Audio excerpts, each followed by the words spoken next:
معهدنا نور الأمة هذا بيتنا والجنة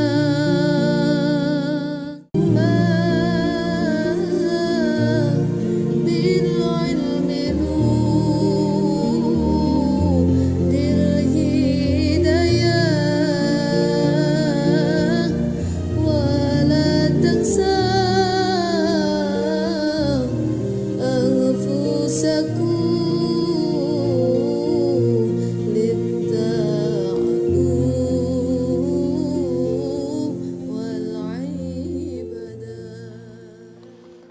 Assalamualaikum warahmatullahi wabarakatuh. Nahmadukallahumma kama amartana an nahmad wa nusalli wa nusallimu ala sayyidina Muhammadin wa ala alihi wa ashabihi wa tabi'in wa tabi'ihim bi ihsanin ila yaumi liqa'illahis samad. Amma ba'du. Sahabat salami yang dimuliakan Allah Subhanahu wa taala. Alhamdulillahirabbil alamin. Kita bersyukur pada Allah Subhanahu wa taala atas begitu banyak nikmat-nikmat yang kita terima dari Allah. Nikmat kesehatan dan nikmat-nikmat lainnya. Shalawat dan salam mudah-mudahan Allah limpahkan kepada junjungan kita Nabi Agung Muhammad sallallahu alaihi wasallam, kepada keluarganya, sahabat-sahabatnya, dan mudah-mudahan sampai pula kepada kita yang menjadi umat-umatnya. Sahabat salami, alhamdulillahirabbil alamin. Kita jumpa kembali di channel Salami TV, masih dalam program Belajar Membaca Al-Quran Metode Salami. Terima kasih Anda masih setia mengikuti pembahasan-pembahasan kami.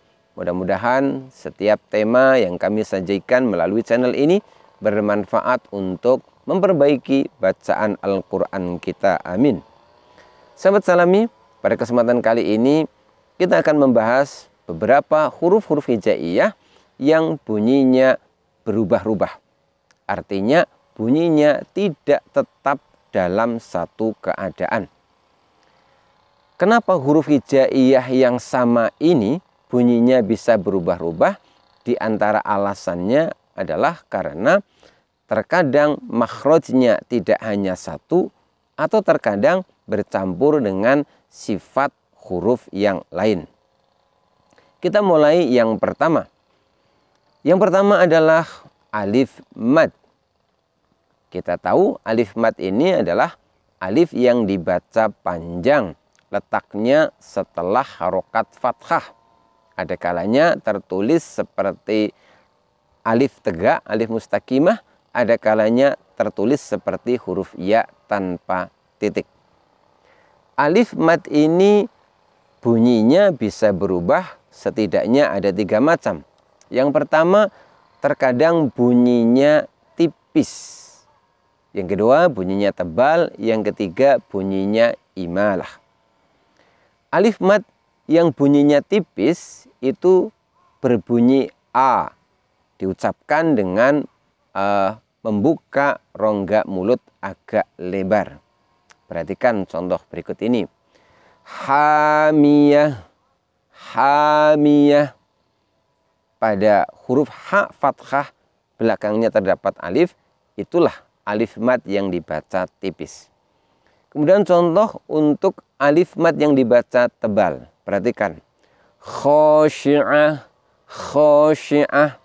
Sama-sama alif setelah fathah, namun yang ini dibaca tebal, yaitu diucapkan dengan membuka mulut, tapi mulut kita ini terbukanya tidak boleh terlalu lebar. Kenapa? Karena di sini dibaca tebal. Jadi untuk huruf-huruf yang dibaca tebal itu rongga mulutnya hanya terbuka sedikit. Bunyinya O. Lalu yang ketiga, alif mad ini bunyinya imalah, yaitu fathah tapi miring ke kasroh. Bunyinya E. Ini hanya ada di satu tempat, yaitu pada lafadz majroha yang dibaca majriha. Demikianlah untuk huruf alif mad yang ada kalanya dibaca tipis, kadang tebal, kadang imalah. Sahabat Salami, yang kedua, huruf hijaiyah yang bunyinya berubah-ubah tidak tetap dalam satu keadaan adalah nun sukun. Yang pertama, nun sukun ini bunyinya terdengar jelas. Kapan itu? Yaitu ketika nun sukun bertemu dengan huruf-huruf yang makhrajnya ada di tenggorokan. Ini yang lazim disebut dengan idhar halqi. Seperti contoh an'amta, an'amta. Di situ nun sukunnya terdengar jelas ketika bertemu dengan salah satu huruf tenggorokan yaitu ain. Kemudian yang selanjutnya nun sukunnya berubah bunyi menjadi mim. Kapan itu? Yaitu ketika bertemu dengan huruf ba. Inilah yang disebut dengan bacaan iqlab. Contohnya adalah mim ba'di, tertulisnya min ba'di. Kemudian yang ketiga, nun sukun ini terdengar samar. Kapan itu? Ketika bertemu huruf-huruf ikhfa yang berjumlah 15. Kita ambil contoh, misalkan salah satunya adalah huruf ta. Perhatikan contoh ini. Antum, antum. Pada lafaz antum, di situ nun sukunnya bertemu dengan ta sehingga bunyi nun sukunnya itu terdengar samar. Kenapa terdengar samar? Karena bunyi nun sukunnya bercampur dengan bunyi huruf ta. Dan perlu diingat di sini bahwa karena nunnya terdengar samar, maka posisi ujung lidahnya tidak boleh berada di tempatnya nun. Di mana itu ujung lidah tidak boleh menempel di langit-langit atas bagian depan. Ujung lidahnya berada di tempatnya ta. Jadi sekali lagi, ketika nun sukun bertemu dengan salah satu huruf ikhfa yang 15, bunyinya menjadi samar. Kemudian yang berikutnya, nun sukun bunyinya lebur atau menghilang, namun masih tersisa dengungnya. Artinya bunyinya tidak lagi bunyi nun, tetapi masih ada salah satu sifatnya yaitu dengung. Seperti contoh, man yaqulu, tertulisnya man yaqulu. Di situ nun sukunnya bunyinya berganti menjadi huruf ya, namun masih ada dengungnya. Kapan ini lebih jelasnya? Yaitu ketika nun sukun bertemu huruf yang 4, yaitu ya, nun, mim, dan wawu. Sekali lagi, ketika nun sukun ketemu dengan 4 huruf ini, maka nun sukunnya bunyinya itu lebur atau menghilang, berganti menjadi bunyi huruf setelahnya, namun masih ada dengungnya. Dalam ilmu tajwid, keadaan ini lazim disebut dengan istilah idgham bi ghunnah. Kemudian yang terakhir, nun sukun bunyinya akan hilang atau lebur dan berganti menjadi bunyi huruf setelahnya tanpa adanya dengung sama sekali. Kapan itu? Yaitu ketika nun sukun bertemu dengan huruf lam atau huruf ro. Seperti contoh mir rabbika yang tertulis min rabbika.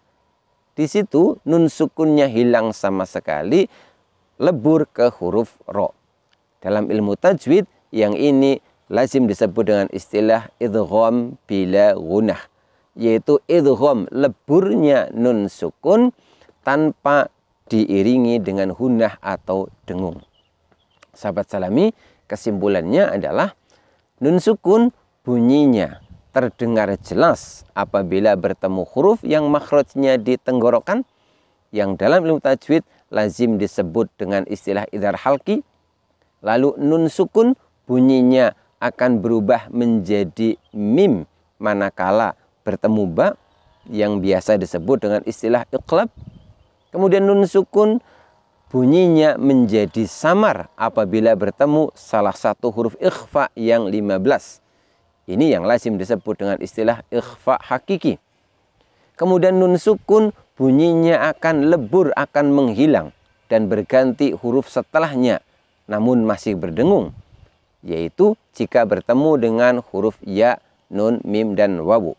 Dan terakhir, nun sukun bunyinya lebur atau menghilang berganti dengan huruf setelahnya tanpa adanya dengung, yaitu ketika bertemu huruf lam atau ro yang lazim disebut dengan istilah idgham bila gunnah. Demikian pembahasan kita kali ini. Ingat sekali lagi bahwa bunyi nun sukun ini tidak tetap dalam satu keadaan, tapi bisa berubah-ubah. Terkadang sangat jelas, terkadang berubah menjadi mim, terkadang terdengar samar, atau terkadang lebur masuk ke huruf setelahnya. Mudah-mudahan bermanfaat. Insya Allah kita akan jumpa kembali pada pembahasan-pembahasan yang lain. Billahi taufiq wal hidayah, warridho wal inayah. Wassalamualaikum warahmatullahi wabarakatuh.